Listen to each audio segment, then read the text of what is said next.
بہت سے سوالات ہیں جو بے چین کر رہے ہیں۔ کیوں تعلقات ٹوٹتے ہوئے محسوس ہو رہے ہیں؟ کیوں اتنی کوشش کرنے کے باوجود بھی ایسا لگ رہا ہے کہ جیسے اب اس دنیا کو میری ضرورت نہیں رہی؟ جیسے خاموشی شدت اختیار کرتی جا رہی ہے اور تنہائی بڑھتی جا رہی ہے، اور ایسا لگ رہا ہے گویا اللہ مجھے ہر چیز اور ہر شخص سے الگ کر رہا ہے۔ لیکن کیوں؟ میرے ساتھ ہی ایسا کیوں ہو رہا ہے؟ میرے پیارے بھائیوں اور بہنوں، اگر میں آپ کو بتاؤں کہ یہ تنہائی کوئی سزا نہیں بلکہ تیاری ہے، خوش ہو جائیے کہ اللہ ان لوگوں کو الگ تھلگ کر دیتا ہے جنہیں وہ بہتر کرنے، حفاظت کرنے اور ان کی رہنمائی کرنے کے لیے منتخب کرتا ہے۔ نمبر 1، ایک قیمتی ڈائمنڈ کے بارے میں سوچیے۔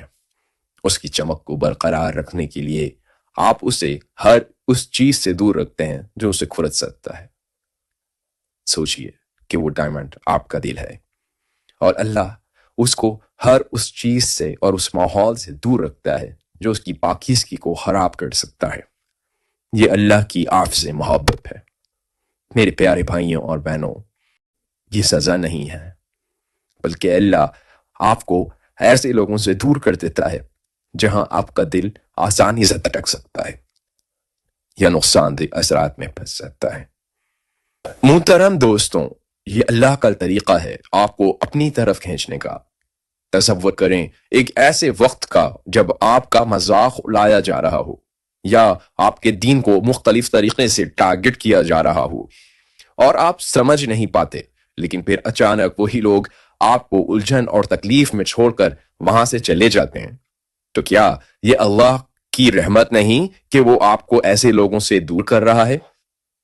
اللہ تعالیٰ قرآن مجید میں فرماتے ہیں، اور نہ کمزور ہو اور نہ غم کرو، اور تم ہی غالب رہو گے اگر تم مومن ہو۔ آپ جو یہ تنہائی محسوس کر رہے ہیں، یہ دراصل اللہ کے لیے اپنی محبت، اس کی رہنمائی اور اس کے سکون سے بھرنے کی جگہ ہے۔ نمبر 2، یاد رکھیں تنہائی اللہ کی طرف سے آپ کی اصلاح کا طریقہ ہے۔ اس بارے میں سوچیں کہ آپ کے ارد گرد بہت سے لوگ ہوں جن کی مختلف رائے ہوں، اور آپ کے تعلقات لوگوں کے ساتھ غیر صحت مندانہ ہوں، اور تنہائی آپ کو اپنے خیالات کو سننے کا وقت دیتی ہے، آپ کی تہوں کو دور کر دیتی ہے۔ تنہائی آپ کو آپ سے ملا دیتی ہے۔ آپ یہ سوچنے لگ جاتے ہیں کہ آپ کون ہیں اور آپ کی زندگی کا مقصد کیا ہے۔ آپ غور و فکر، تدبر میں لگ جاتے ہیں۔ آپ اللہ کی تعینات کو بہتر طور پر سمجھنے لگتے ہیں، جو اللہ سے آپ کا رابطہ بڑھانے میں مددگار ثابت ہوتی ہے۔ تنہا رہنا آسان نہیں، واقعی بہت بھاری ہے، لیکن آئیے حقیقی بنیے اور یہ سوچئے کہ جو لوگ کبھی آپ کے اتنے قریب تھے وہ دور کیوں ہو جاتے ہیں۔ تو میں آپ کو بتاتا ہوں کہ ہر کوئی اس سفر میں آپ کے ساتھ چلنے کے لیے نہیں ہوتا۔ کچھ لوگ وقتی ساتھی ہوتے ہیں اور کچھ لوگ وہاں سے نکلنے سے پہلے سبق سکھانے کے لیے ہوتے ہیں۔ یاد رکھیں تنہائی کی تکلیف عارضی ہے، لیکن اس سے جو واضح طاقت ملتی ہے وہ زندگی بھر قائم رہ سکتی ہے۔ آپ اپنی زندگی کی بہت سی حقیقتوں کو جان لیتے ہیں۔ آپ یہ جان لیتے ہیں کہ آپ کی قدر دوسروں کی منظوری سے نہیں ہوتی، بلکہ آپ کے خالق کے ساتھ آپ کے رشتے سے منسلک ہوتی ہے۔ نمبر 3، تنہائی دراصل روحانی سفر کی ابتدا ہے۔ یہ آپ کو لوگوں سے الگ کرنے کے بارے میں نہیں ہے۔ اسلام اتحاد کا نام ہے، اور ہماری مضبوطی مومنوں کے آپس کے اتحاد اور محبت میں ہے۔ ہم یہاں جس کے بارے میں بات کر رہے ہیں وہ ایک ایسا روحانی سفر ہے جو آپ کو اس اتحاد میں ایک مضبوط، زیادہ معنی خیز انداز میں اپنا حصہ ڈالنے کی اجازت دیتی ہے۔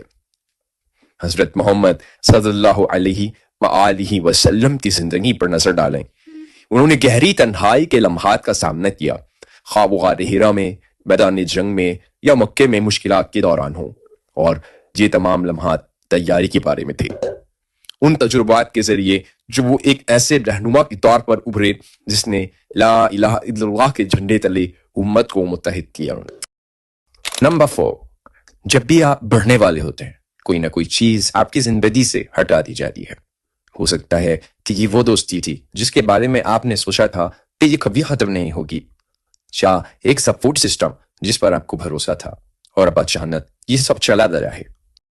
کیا آپ نے کبھی اپنے آپ سے پوچھنے کے لیے روکا ہے کیوں؟ تنہائی کوئی ریجیکشن نہیں ہے، بلکہ اللہ اس ذریعے سے آپ کی زندگی سے ان رابطوں کو دور کرتا ہے جو آپ کی ترقی کے راستے میں رکاوٹ ہو سکتے ہیں۔ یہ اللہ کا طریقہ ہے جو آپ کو وقت کے ساتھ سمجھ آتا ہے، یہ آپ آرام سے نہیں سیکھ سکتے تھے۔ حضرت یوسف علیہ السلام کے بارے میں سوچیں، جب انہیں کنویں میں پھینکا گیا تو انہیں الگ تھلگ کر دیا گیا، لیکن یہ تنہائی کوئی ریجیکشن نہیں تھی، بلکہ یہ تیاری تھی۔ اس کنویں کی خاموشی میں اور بعد میں جیل میں یوسف علیہ السلام کو ایک رہنما میں ڈھالا جا رہا تھا۔ جب وہ ابھرے تو وہ صرف ایک آدمی نہیں تھے، وہ غیر معمولی حکمت، رچت اور ایمان کے آدمی تھے۔ غور کرنے کے لیے یہاں ایک سوال ہے، کیا ہوگا اگر آپ اب جن چیلنجز کا سامنا کر رہے ہیں وہ آپ کی تربیت کا میدان ہے؟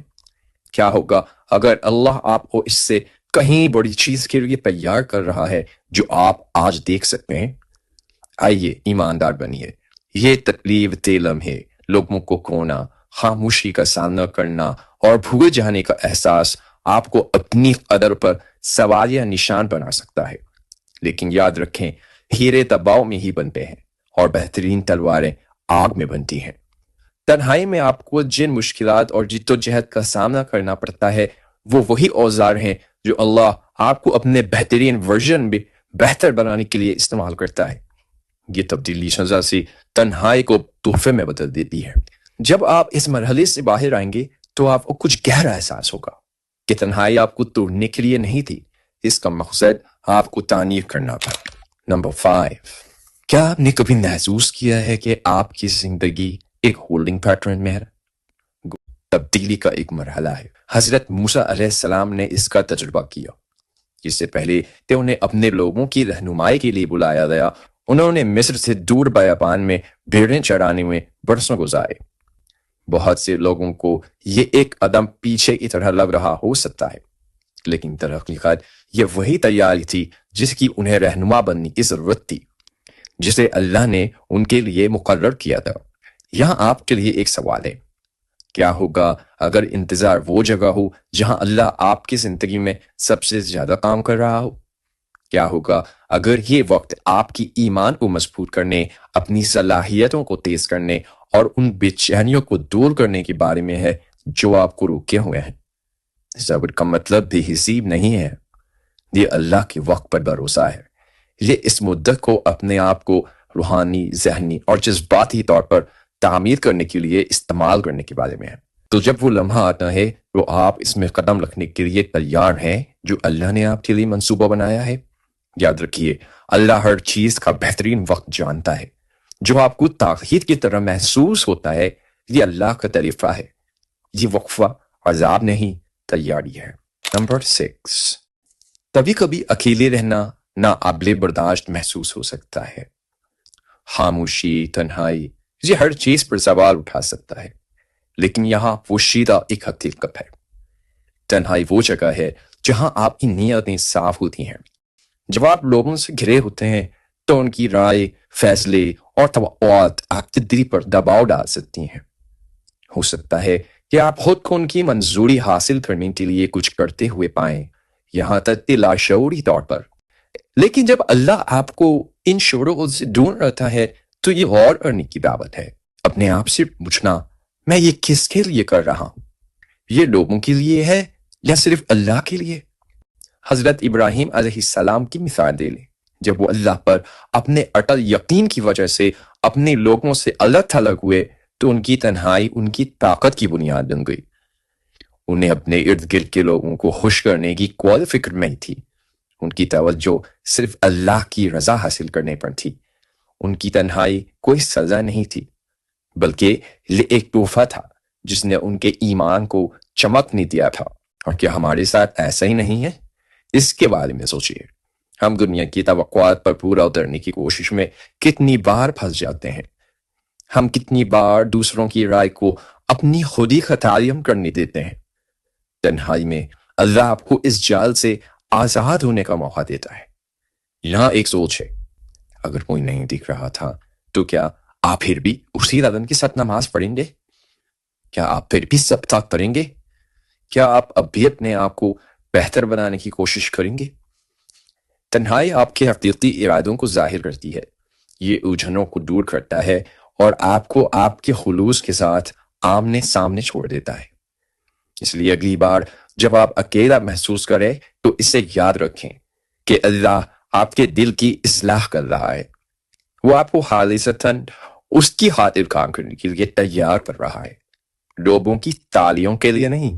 اور یہی وہ جگہ ہے جہاں اصل طاقت پوشیدہ ہے۔ نمبر 7، جب اللہ آپ کو الگ کرتا ہے تو یہ بے مقصد نہیں ہوتا، وہ آپ کو ایک ایسے مشن کے لیے تشکیل دے رہا ہے جسے صرف آپ ہی پورا کر سکتے ہیں۔ خاموشی، تنہائی، وہ آپ کے اندر کچھ غیر معمولی بنانے کے لیے اس منصوبے کی تیاری ہے۔ پہلے ہم نے حضرت یوسف علیہ السلام کی کامیابی پر بات کی، اب ان کی کہانی پر غور کرتے ہیں، جنہیں ان کے بھائیوں نے کنویں میں پھینک دیا، غلامی میں بیچ دیا اور ناحق قید کر دیا گیا۔ یہ تنہائی بے ترتیب نہیں تھی، تنہائی کے ہر لمحے نے انہیں رہنما کے طور پر اٹھنے کے لیے تیار کیا، جنہوں نے قوموں کو قحط سے بچایا۔ ان کا دنیا سے دور رہنا بے فائدہ نہیں تھا۔ اور آپ کا کیا ہوگا؟ کیا آپ کو کبھی ایسا لگتا ہے کہ جس راستے پر آپ چل رہے ہیں وہ ہر کسی سے اتنا مختلف ہے کہ یہ تقریباً ناقابل برداشت ہے؟ جیسے کوئی نہیں سمجھتا کہ آپ کتنا وزن اٹھا رہے ہیں، اس لیے کہ آپ کا سفر منفرد ہے۔ جان رکھیے، اللہ آپ کو توڑنے کے لیے آپ کو الگ نہیں کر رہا ہے، وہ آپ کو ایک ایسے کردار کے لیے تیار کرنے کے لیے الگ تھلگ کر رہا ہے جسے کوئی اور پورا نہیں کر سکتا۔ ہو سکتا ہے کہ آپ کو اپنے خاندان کے لیے مثال بننے کے لیے مجبور کیا جا رہا ہو، یا شاید آپ کا مقصد اپنی کمیونٹی میں رہنمائی کا ذریعہ ہو۔ دنیا کو ایسے لوگوں کی ضرورت ہے جو آگ سے گزرے ہوں، جنہوں نے تنہائی کا سامنا کیا ہو اور دوسری طرف سے مضبوط ہو کر نکلیں۔ اس کے بارے میں سوچئے، سب سے زیادہ لچکدار اسٹیل گرم ترین شعلوں میں جلتی ہے۔ آپ کی تنہائی کوئی سزا نہیں ہے، یہ ایک عمل ہے۔ یہ اللہ آپ کو بتا رہا ہے کہ آپ کو کسی بڑی چیز کے لیے ڈھالا جا رہا ہے، اس لیے اللہ پر بھروسہ رکھیں۔ لہٰذا اگلی بار جب آپ دنیا سے کٹے ہوئے محسوس کریں تو اپنے آپ کو یاد دلائیں کہ یہ آپ کی کہانی کا اختتام نہیں ہے، یہ ایک نئے باب کا آغاز ہے، جہاں آپ کی طاقت اور ایمان پہلے سے زیادہ چمکے گا۔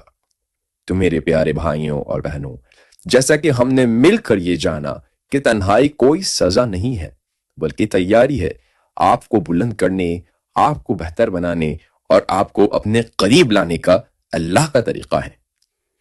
ہر آنسو، ہر لمحہ تنہائی، ہر خاموش دعا ضائع نہیں ہوتی، یہ سب اللہ کے منصوبے کا حصہ ہے جو آپ کو اس شخص کی شکل دے رہا ہے جس کا آپ ہونا چاہتے ہیں۔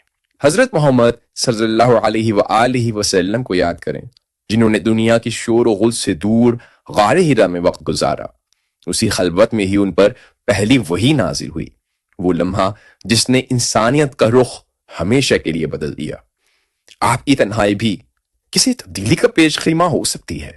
اللہ ہم سب کو ہدایت دے، ہمارے ایمان کو مضبوط کرے اور ہماری آزمائشوں کو اللہ کا قرب حاصل کرنے کا ذریعہ بنائے۔ آمین۔ اگلی بار تک آپ پر سلامتی ہو اور اللہ آپ پر رحم فرمائے اور آپ کو بے شمار برکت دے۔ آمین ثم آمین۔ جزاک اللہ۔